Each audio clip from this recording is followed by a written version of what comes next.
Good morning everyone. Now जो हम देखेंगे आपका नेक्स्ट जो आपका कंपाउंड जो एंटीडोट के रूप में यूज़ होता है हमारे जो सिलेबस में है।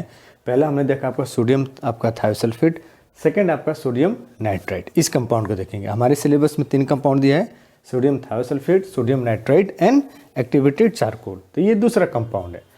मॉलिक्यूलर फॉर्मूला इसका है सोडियम Na, ये आपका मॉलिक्यूलर फॉर्मूला है Na, sodium nitrite Na, sodium Na2 nitrite. Molecular weight 69। Synonym ET nitrite के नाम से इसको जाना जाता है, ईटी नाइट्राइट के नाम से इसको जाना जाता है। प्रिपरेशंस कैसे करते हैं? इसका प्रिपरेशंस मेनली NaOH सॉल्यूशन लेंगे, सोडियम हाइड्रोक्साइड का सॉल्यूशन लेंगे, वाटर में डिजोल्व करेंगे, उसमें नाइट्रिक ऑक्साइड और नाइट्रस ऑक्साइड दोनों को क्या करें, उसको हम उससे पास करते हैं। पास करने के बाद तब हमें जाके सोडियम नाइट्राइट प्लस वाटर आपका बन जाता है। ये पहला मेथड है। दूसरा मेथड है सोडियम कार्बोनेट लेंगे, सोडियम कार्बोनेट का सॉल्यूशन लेंगे NaCO3। देन अगेन सेम आपका नाइट्रस ऑक्साइड, नाइट्रिक ऑक्साइड, इन दोनों को क्या करेंगे, हम पास करेंगे। इन दोनों गैस को इस सॉल्यूशन के थ्रू हम क्या करते हैं, पास करते हैं।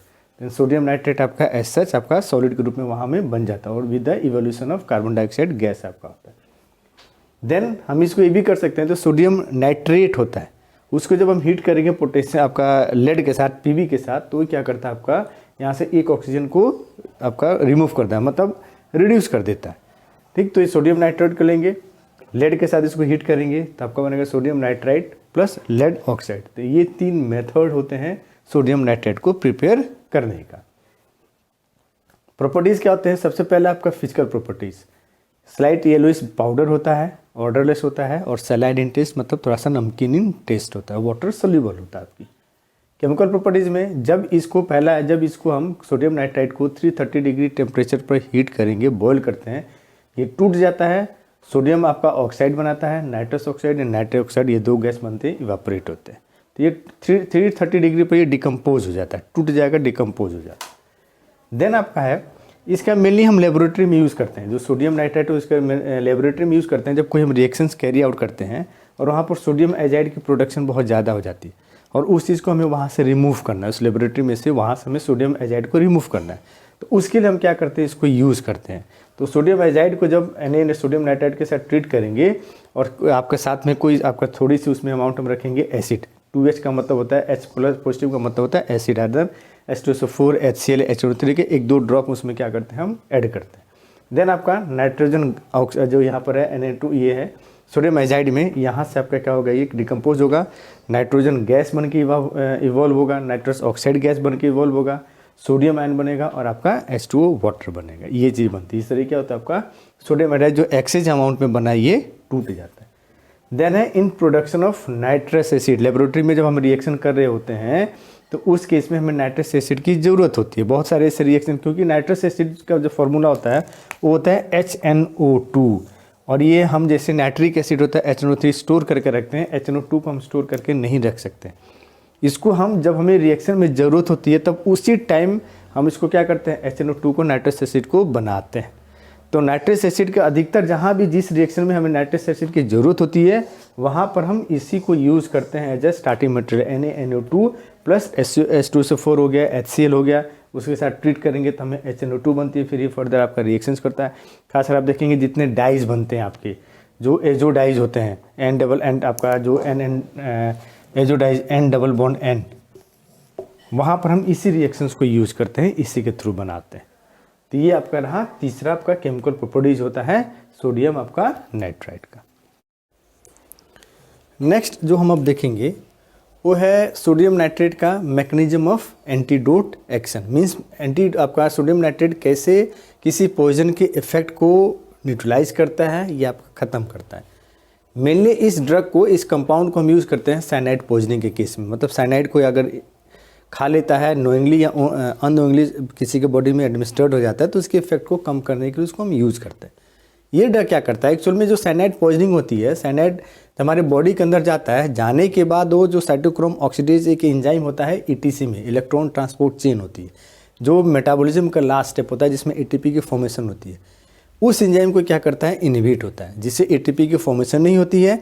ATP की फॉर्मेशन नहीं होगी तो आपका अल्टीमेटली क्या होता है, डेथ कॉज हो जाती है। ये ड्रग क्या करता है, ये कंपाउंड क्या करता है, सोडियम नाइट्रेट, जैसे ही इसको एडमिनिस्टर्ड किया जाता है, ये डायरेक्टली ब्लड के जो ब्लड में हीमोग्लोबिन है जिसमें आयरन है वो Fe2+ में रहता है, मीन्स फेरस स्टेट में रहता है, उस आयरन को ये कन्वर्ट करता है फेरिक में और वो बनाता है मिथमो हीमोग्लोबिन बना लेता है। जब मिथमो हीमोग्लोबिन में आपका हीमोग्लोबिन कन्वर्ट हो जाता है Fe3+ में, उसके बाद जो साइनाइड होता है इसके साथ बाइंड होता है, ये साइनाइड के साथ बाइंड हो जाता है और जैसे ही ये साइनाइड के साथ बाइंड होता है ये जो कॉम्प्लेक्स इनएक्टिव मतलब साइनाइड इनएक्टिव हो जाता है, ये फर्दर कोई डिलीटरियस इफेक्ट आपको हमारी बॉडी पर शो नहीं करता है। तो इस तरह ये क्या करता है, साइनाइड के पॉइजनिंग को, जो साइनाइड पॉइजनिंग उसके इफेक्ट को ये खत्म या न्यूट्रलाइज कर देता है। मतलब साइनाइड अवेलेबल है ही नहीं साइटोक्रोम ऑक्सीडेज एंजाइम के साथ बाइंड करने के लिए। तो जब वो साइटोक्रोम ऑक्सीडेज के साथ बाइंड नहीं करेगा तो उसका कोई भी इफेक्ट आपका नहीं दिखेगा बॉडी के ऊपर, साइड इफेक्ट जो होता है। तो इसका मोड ऑफ एक्शन है। यूजेज में आपका जाता है मोस्टली इसका हम यूज़ करते हैं अलॉन्ग विथ सोडियम थायोसल्फेट के साथ। सोडियम थायोसल्फेट के साथ हम इसका यूज करते हैं एज मिक्सर एंड देते हैं इसको IV इंट्रावेनस एडमिनिस्टर्ड करते हैं और मेनली यूज़ करते हैं इसको हम साइनाइड पॉइजनिंग के लिए। दूसरा इसका यूज होता है फूड पॉइजनिंग, जो खाना होता है ना, खाना खराब हो गया उसको खाने से या बासी खाना खाने से जो हमारी आपकी आपके इलनेस होता है, आपकी क्या नाम है, आपका जो स्टमक की प्रॉब्लम होती है जो भी, वो इस बैक्टीरिया के कारण होती है। क्लोस्ट्रीडियम आपका बोटुलिज्म, ये माइक्रो ऑर्गेनिज्म है, इसके कारण होती है। ये कंपाउंड क्या करता है, इसके ग्रोथ को रोक देता है, इसको ग्रो मल्टीप्लाई करने ही नहीं देगा। जब मल्टीप्लाई नहीं होगा तो आपका फूड पॉइजनिंग फर्दर ये कॉज नहीं करता। तो फूड पॉइजनिंग के केस में भी हम इसको क्या करते हैं, यूज करते हैं। And third and most important इसके एंटी एंजाइनल एजेंट के रूप में। एंटी एंजाइनल होता है एंजाइना पेक्टोरिस को ट्रीट करने के लिए। एंजाइना पेक्टोरिस हार्ट की डिजीज होती है, उसमें आपका ब्लड फ्लो जो होता है वो आपका हार्ट के पास डिक्रीज होता है, जितने ब्लड फ्लो ब्लड में हार्ट में जानी चाहिए उतना नहीं हो पाता है। ये ड्रग क्या करता है, एक्चुअली हमारे जो आर्टरीज एंड वेन्स के जो कॉन्ट्रैक्शन रिलैक्सेशन है उसके लिए नाइट्रस ऑक्साइड आपका रोल प्ले करता है। नाइट्रस ऑक्साइड भी रिस्पॉन्सिबल है। ये NaNO2 जब हम यूज़ करते हैं सोडियम नाइट्राइट, बॉडी में जाने के बाद ये क्या करता है, NO को रिलीज करता है। ये NO जो आपका सोडियम आपका नाइट्रस ऑक्साइड है, यही फिर क्या करता है, वेसो डायलेशन कॉज करती है। मतलब जो ब्लड वेसल्स है आर्टरीज या वेन्स, उसकी जो वॉल्यूम आपका डायमीटर है उसको क्या करता है, बढ़ा देता है, जिससे ब्लड की जो फ्लो होती है क्या होता है, अपने आप बढ़ जाती है। वहीं हमें चाहिए और ये वहीं आपका डिजीज होता है एंजाइना पेक्टोरिस में।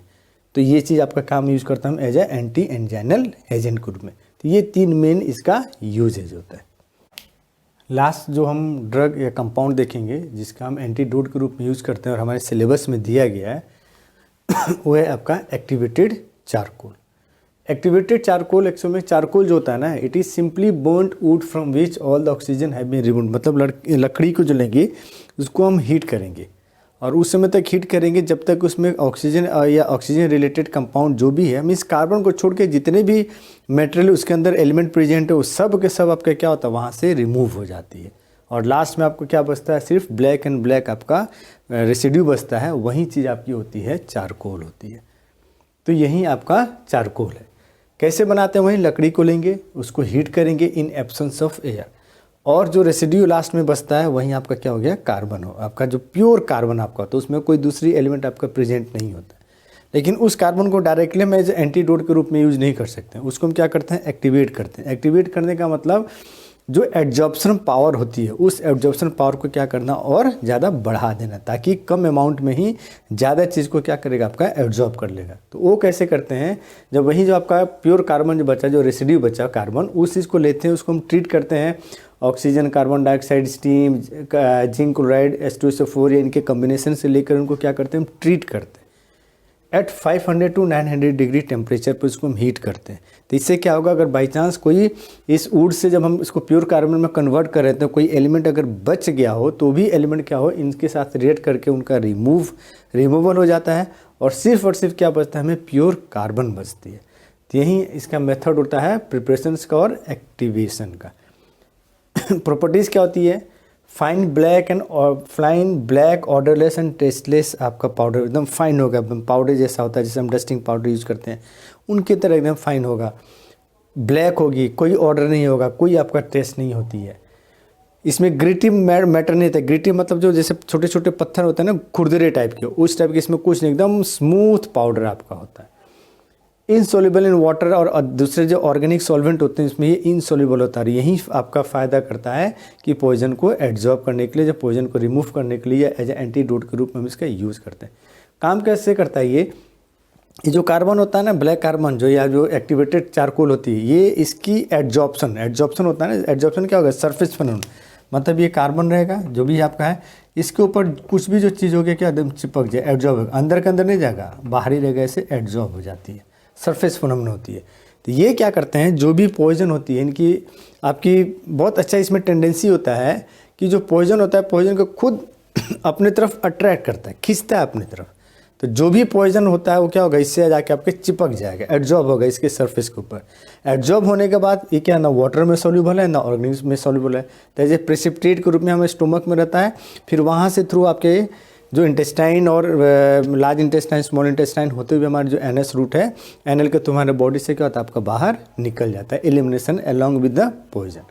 ये कैसे काम, जैसे स्पॉन्ज होती है ना, हम देखते हैं स्पॉन्ज को पानी में डाल दीजिए, पानी को पूरा क्या करता है, सोख लेता है। सेम काम ये करता है, स्पॉन्ज की तरह करता है।